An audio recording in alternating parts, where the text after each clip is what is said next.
She had exactly $12,000 to her name, no home, and a town full of people praying for her downfall. When Anna Jenkins bought the crumbling toxic remains of an abandoned gas station, they laughed. But the laughter stopped the day the concrete cracked, revealing a 70-year-old secret that would rewrite history and tear the town's elite apart.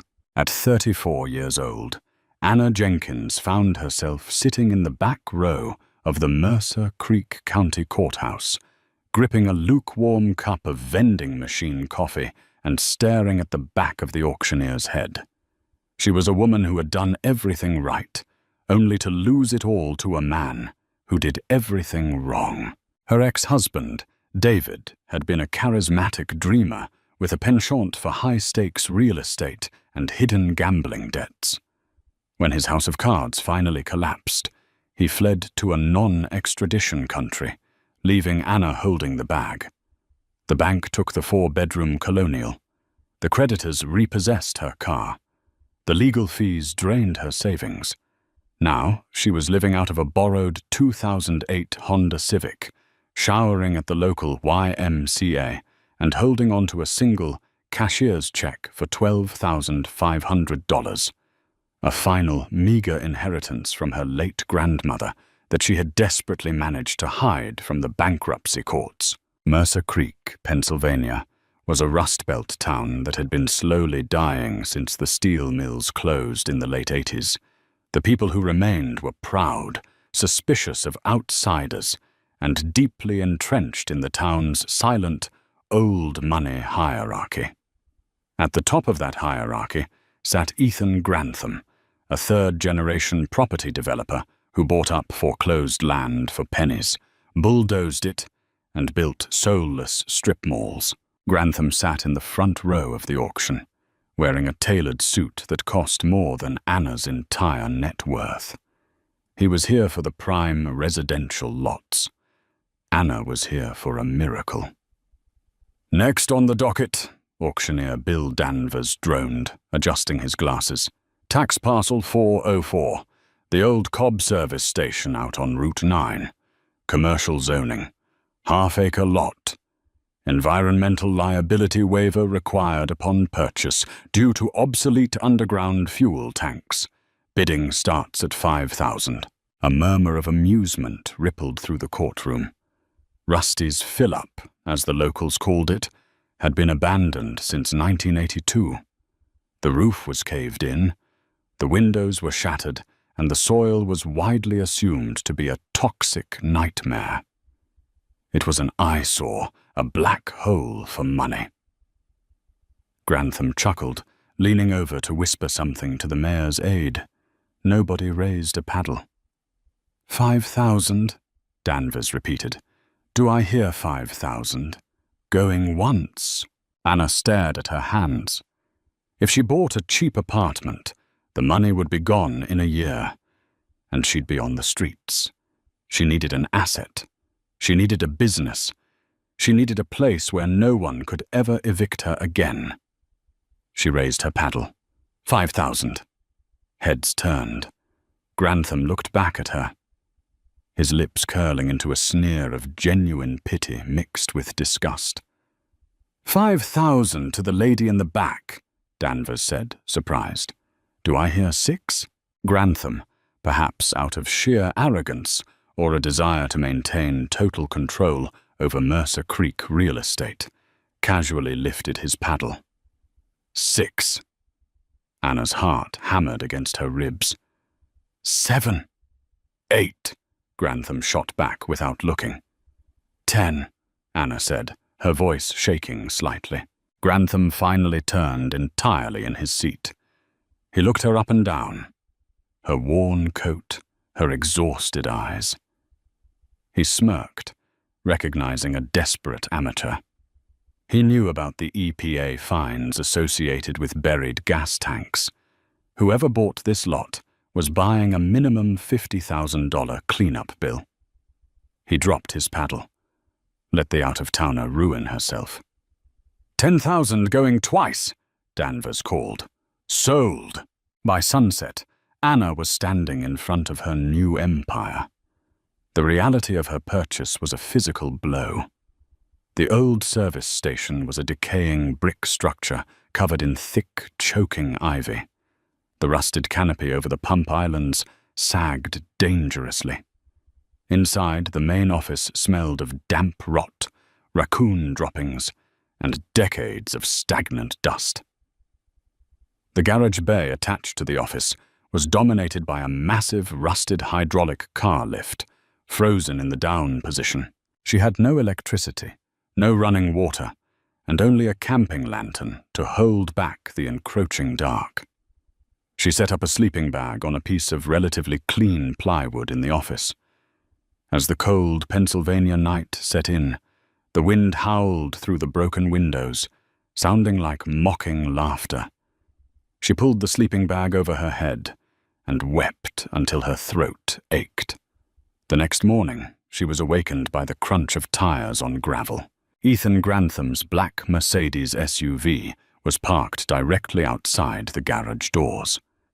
Grantham stepped out, wearing a cashmere overcoat, holding a silver-tipped cane. He didn't look at her. He looked at the property with undisguised contempt. "You're the Jenkins woman," Grantham said, as Anna walked out, wrapping her coat tight against the morning chill. "David Miller's ex-wife." Anna stiffened. The town gossip network was faster than she thought. "This is private property, Mr. Grantham." "It's a hazardous waste site," Grantham corrected smoothly. "I don't know what you think you're going to do here, but the county won't let you open a lemonade stand on this dirt without a full soil remediation. That's 50 grand, minimum. You don't have 50 grand. You barely had 10. "I'll handle my own business," Anna said, her voice remarkably steady. Grantham sighed, pulling a checkbook from his breast pocket. "I don't like blight in my town. I'll give you $6,000 for the deed right now. You take a $4,000 loss, pack up your little Honda, and move to Pittsburgh. It's the best deal you're ever going to get." He was trying to bully her, but Anna had spent the last 2 years being bullied by lawyers, debt collectors, and a cheating husband. A quiet, terrifying rage crystallized inside her. "Get off my property," Anna said. Grantham paused, his pen hovering. The fake polite smile vanished, replaced by something cold and sharp. "You're going to lose everything out here, sweetheart. And when the county forecloses on you for code violations next month, I'll buy it for 2. Have a pleasant day." He drove away, spitting gravel. Anna watched him go, her hands trembling. She turned back to the ruined gas station. She didn't have a plan. She didn't have the money for environmental cleanup, but she was going to rip this building apart with her bare hands before she let a man like Ethan Grantham take it from her. For the next 3 weeks, Anna became a ghost of sheer willpower. She spent her remaining $2,000 on a dumpster, basic tools, a portable generator, and heavy-duty trash bags. From dawn until midnight, she hauled away decades of debris. She ripped out the rotting drywall, tore up the moldy linoleum in the office, and scrubbed the brickwork until her knuckles bled. The town watched her from a distance. A few locals stopped by to gawk, treating her like a sideshow attraction. But Anna didn't stop. The physical labor was a drug, numbing the panic of her financial reality. By the 4th week, the station was completely gutted, leaving only the concrete shell. The biggest obstacle remaining was the service bay. The bay was a massive, high-ceilinged room designed for heavy automotive repair. In the center of the concrete floor sat the hydraulic lift, a massive steel H-frame designed to hoist cars into the air. It was heavily rusted, bolted into the concrete, and completely immovable. Anna needed it gone so she could potentially lease the space to a local mechanic, but scrapyards wanted a fortune to extract it. That Thursday, a massive spring thunderstorm rolled through Mercer Creek.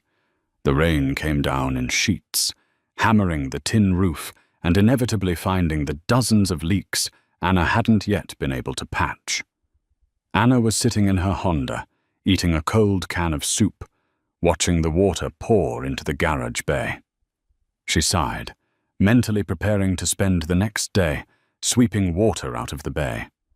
But as she watched the puddles form in the beam of her headlights, she noticed something impossible. The floor of the garage bay was perfectly flat.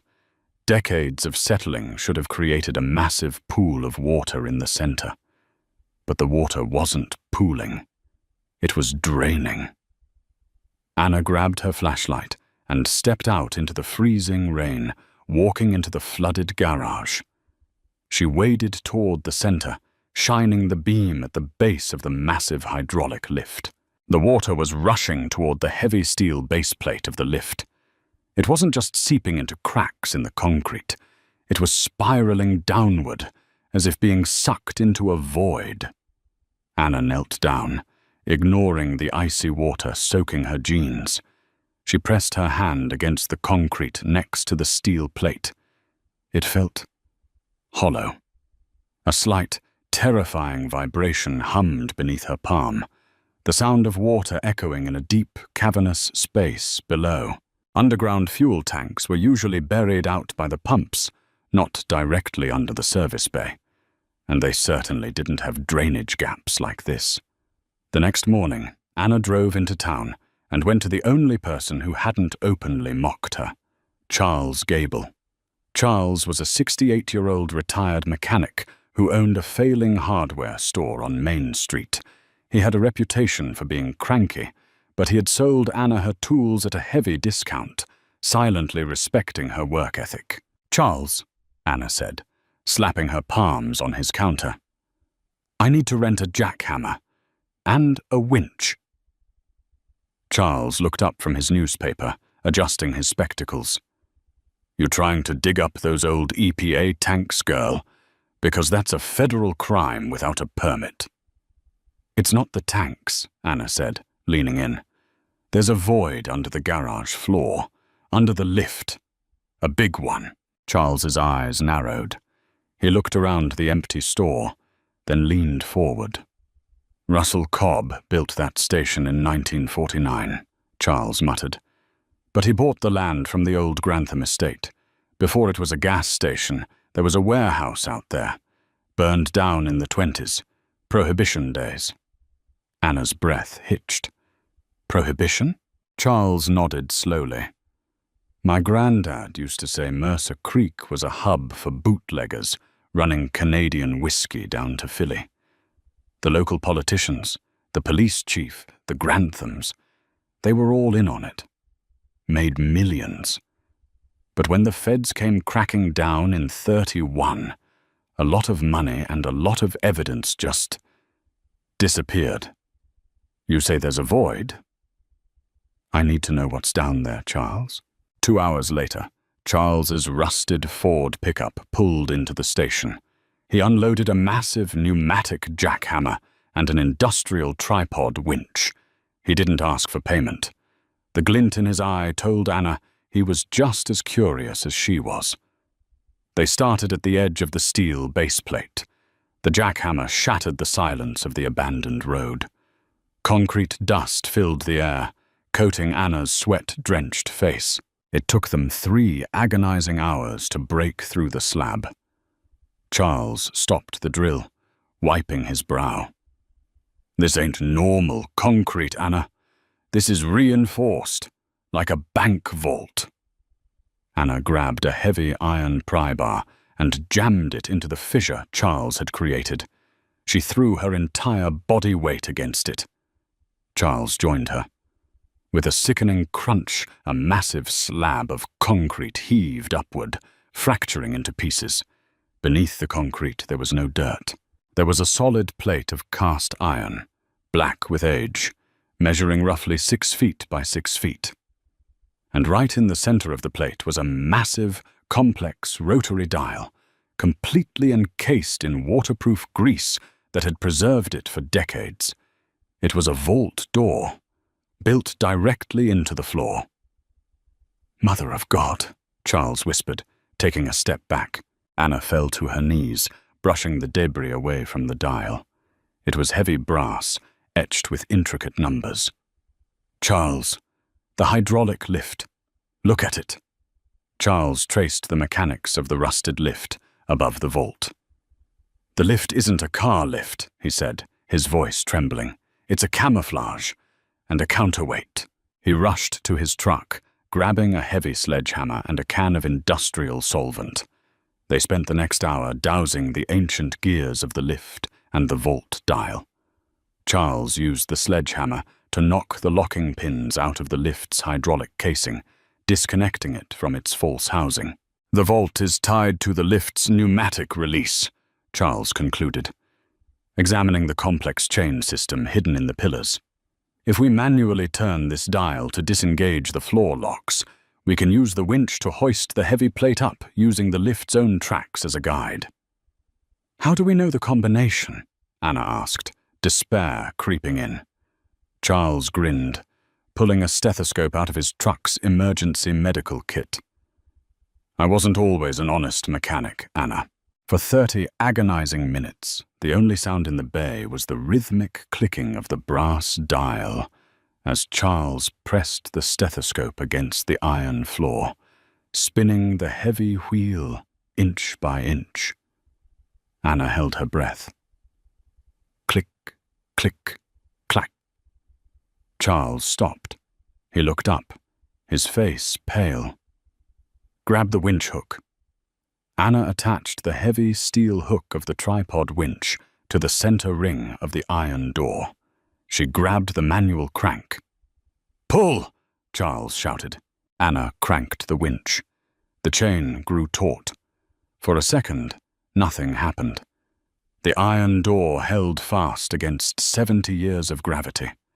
Anna screamed in exhaustion, putting every ounce of her remaining strength into the handle. With a deafening metallic shriek that echoed off the brick walls, the vault door broke its seal. A rush of air exploded upward into the garage. It was freezing cold, carrying the distinct heavy scent of aged leather, motor oil, and something sharp and metallic. Gunpowder. The massive iron door rose slowly on its hinges, guided by the winch until it locked into an upright position. Anna grabbed her high-powered flashlight. Her hands were shaking so violently, she could barely hold it straight. She crept to the edge of the square, black abyss. Charles stood beside her, silent. The beam of light pierced the darkness. A wrought-iron spiral staircase descended about 20 feet into the earth. At the bottom, the light reflected off an expansive, polished marble floor. Anna swept the beam further into the subterranean cavern. The light caught the unmistakable gleam of polished chrome. Headlights, a pristine, jet-black 1928 Cadillac Al Capone town car, was parked in the center of the room. But that wasn't what made Anna's heart stop. Behind the car, lining the walls of the massive underground bunker, were hundreds of gleaming brass safe deposit boxes. And sitting on a mahogany table in the center of the room, right next to a vintage Tommy gun, were neat, towering stacks of cash, ledgers, and gold bullion. Anna looked at Charles. Charles looked at the fortune below. "Anna," Charles whispered, his voice laced with pure terror, "we didn't just find a speakeasy. We just found the Grantham family's original bank." Before Anna could reply, the crunch of tires sounded on the gravel outside. Heavy, fast tires. Multiple vehicles. A spotlight hit the frosted windows of the garage doors. They weren't alone. The heavy wooden doors of the garage shuddered as someone pounded a fist against the frosted glass. Red and blue emergency lights, strobe, flashed through the grime, casting eerie, spinning shadows across the brick walls. "County Sheriff!" A booming voice echoed from outside. "Open up, Jenkins. We have a warrant for environmental endangerment." Anna froze. the high-powered flashlight shaking in her grip. She looked at Charles, whose face had drained of all color. "It's Sheriff Briggs," Charles whispered, his voice tighter than a rusted bolt. "He's been on Ethan Grantham's payroll since he was a deputy. Grantham must have realized what we were digging for." "He knew it was here?" Anna asked, panic finally piercing her steely resolve. "Grantham's grandfather built this vault," Charles said rapidly, moving toward the spiral staircase. "The family always knew the treasure was buried somewhere under the old cob lot, but the combination died with the old man in prison. Ethan has been waiting decades for this land to go to tax auction so he could tear it up quietly. You bought it out from under him, and now he's using Briggs to steal it back." A heavy mechanical thud echoed through the garage. They were taking a battering ram to the side door. "We need leverage," Anna said. The instinct that had helped her survive her brutal bankruptcy flared to life. She didn't hesitate. She grabbed the edge of the wrought iron railing and descended into the subterranean dark, her boots ringing out against the metal steps. "Anna, are you crazy?" Charles hissed, but he followed her down anyway. The air in the vault was thick and dead, preserving the silence of 70 years. Up close, the black 1928 Cadillac was immaculate, but Anna ignored the priceless antique. She bolted for the mahogany table in the center of the room. The stacks of Depression-era currency were crumbling, but the heavy, leather-bound ledgers were pristine, protected by the climate-controlled depths. Anna grabbed the first ledger and threw it open. It wasn't just a record of bootlegging profits. It was a weapon. The pages detailed decades of extortion. But more importantly, folded into the back of the ledger were dozens of pristine, notarized property deeds from the 1930s. Charles shined his flashlight over her shoulder. He gasped. "These are the original deeds to half the commercial district of Mercer Creek. The Granthams didn't buy this town. They foreclosed on desperate families during the Depression, hid the real deeds down here, and forged new municipal records." "This is proof of generational fraud," Anna realized, her heart hammering. "Every strip mall Ethan Grantham owns is built on stolen land." Above them, the side door of the garage splintered and gave way with a deafening crash. Heavy boots hit the concrete floor. "Spread out!" Sheriff Briggs yelled. "Grantham says the floor is open. Secure the perimeter." Anna shoved 3 of the heavy ledgers into her canvas tote bag, ignoring the gold bullion. Gold could be confiscated. Information was power. Footsteps echoed near the edge of the vault opening. The beam of a tactical flashlight swept down the spiral staircase, illuminating the edge of the Cadillac. "Hey, down here!" a deputy shouted. Anna looked wildly around the underground room. It was a concrete box. There was nowhere to hide. But as her flashlight beam swept the rear wall behind the wall of safe deposit boxes, Charles grabbed her arm. "Look at the masonry," Charles whispered urgently. "The bricks behind the boxes are laid in a straight stack, not interlocking. It's a false wall." Bootleggers never built a stash house with only one exit. Heavy footsteps began descending the iron stairs. "Sheriff, I see them," the deputy called out. Anna and Charles sprinted to the back wall. Charles threw his shoulder against a heavy wooden shelving unit that held a row of empty brass boxes. It groaned, then slid sideways on rusted iron casters set into the floor. Behind it lay a dark, narrow earthen tunnel, shored up with rotting timber. "Move, move, move," Charles urged. Anna ducked into the tunnel, just as Sheriff Briggs reached the bottom of the stairs, his service weapon drawn. Ethan Grantham followed close behind him, his cashmere coat looking absurd in the dusty bunker.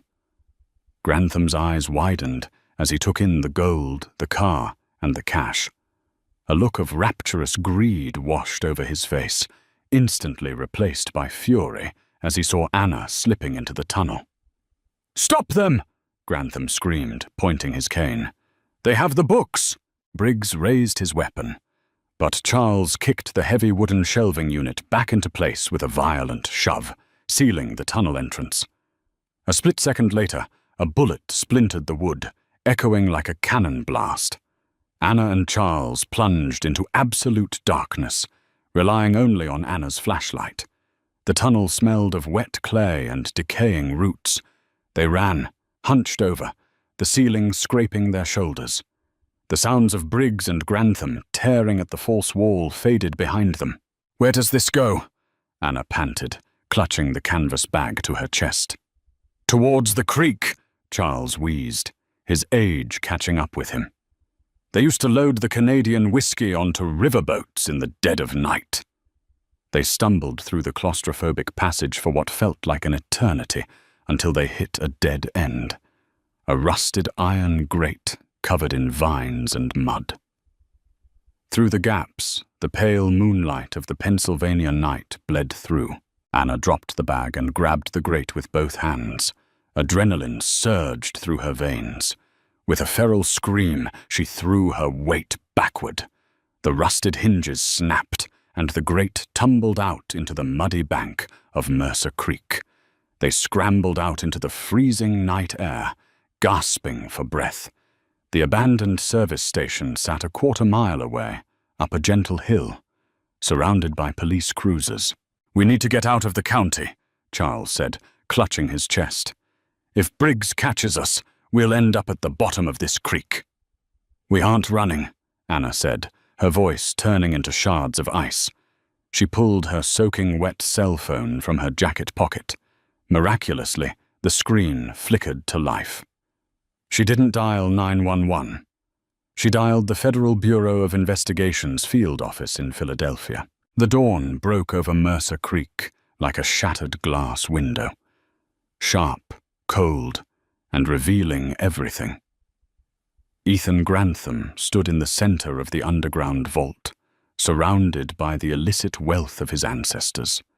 He was smoking a cigar, already calculating how to launder the antique bills and melt down the gold. Sheriff Briggs and his men had spent the night searching the woods, but Anna and Charles had vanished. "Don't worry about the woman," Grantham told Briggs, blowing smoke towards the ceiling. "She's a bankrupt nobody. Even if she goes to the press, no one will believe her. We'll say she trespassed, hallucinated, and fled to the state. This vault never existed." "Mr. Grantham," a voice echoed from the top of the spiral stairs. It wasn't one of the deputies. Grantham looked up. Standing at the edge of the vault, silhouetted against the morning light, were 6 men in dark windbreakers with the letters FBI emblazoned across their backs. And standing right beside the lead agent, looking exhausted but fiercely triumphant, was Anna Jenkins. "Ethan Grantham," the lead agent called down, his voice echoing off the marble floor. "Drop the cigar. Keep your hands where we can see them." The color drained from Grantham's face. He looked at Sheriff Briggs, who immediately dropped his weapon and raised his hands, terrified of federal charges. "This is private property," Grantham shouted, his voice cracking with sudden desperation. "My property." "Actually," Anna said, her voice carrying clearly down the shaft, "I hold the deed to this parcel, and everything underneath it." The raid was swift and merciless. Anna had driven straight to the state capitol, turning the ledgers over to a federal judge. The documents didn't just expose historical bootlegging. They unraveled a century-long conspiracy of extortion, bribery, and illegal land seizures orchestrated by the Grantham family. Because the deeds proved that Grantham's current real estate empire was built on fraudulently acquired land, the federal government froze all of his assets under the RICO Act. Ethan Grantham was walked out of the underground vault in handcuffs, his cashmere coat covered in concrete dust. He didn't look at Anna as he was shoved into the back of a federal cruiser, his arrogant sneer completely broken. The following months were a whirlwind of legal battles, media frenzy, and vindication. The story of the bankrupt divorcee who unearthed a mobster's bank under a ruined gas station made national headlines. News crews flooded Mercer Creek. The townspeople who had mocked Anna weeks prior suddenly claimed they had always known she was destined for greatness. Legally, the situation was complex, but Anna had a brilliant lawyer paid for by her newfound notoriety. Because the vault and its contents were abandoned on property she legally owned, and because the original owners were either deceased or convicted criminals, the state allowed Anna to claim a massive finder's fee for the recovered historic assets. The cash and the ledgers went to the federal government as evidence. The gold was seized. But the 1928 Cadillac Al Capone town car, a vehicle worth nearly $2 million at auction, was legally awarded to Anna. She didn't sell it. 1 year later, a warm spring breeze swept through Mercer Creek. The abandoned, toxic eyesore on Route 9 was gone. In its place stood the Jenkins Vintage Auto Museum and Cafe. Anna had used her reward money to fully remediate the soil, rebuild the structure with gorgeous exposed brick, and install massive floor-to-ceiling glass windows. Inside, sitting proudly on a rotating platform directly over the reinforced glass floor that showcased the illuminated, empty vault below, was the pristine black Cadillac. Charles Gable, having retired from his failing hardware store, was now the museum's chief curator and head mechanic, happily telling exaggerated versions of their subterranean escape to mesmerized tourists. Anna stood behind the polished mahogany counter of the cafe, the very same table that had once held Grantham's dirty money, and poured a fresh cup of coffee. She looked out the window at the parking lot, packed with cars from 3 different states. She had arrived in Mercer Creek with a broken heart, an empty bank account, and the entire world betting against her. They had tried to bury her under a mountain of debt and intimidation. But what Ethan Grantham and the town of Mercer Creek failed to realize was that when you push a woman with nothing left to lose into the dirt, you don't bury her. You plant her. And Anna Jenkins had finally bloomed. Did you enjoy this incredible story of resilience, hidden treasure, and sweet revenge? Anna's journey proves that sometimes hitting rock bottom is exactly what you need to discover the hidden value beneath the surface.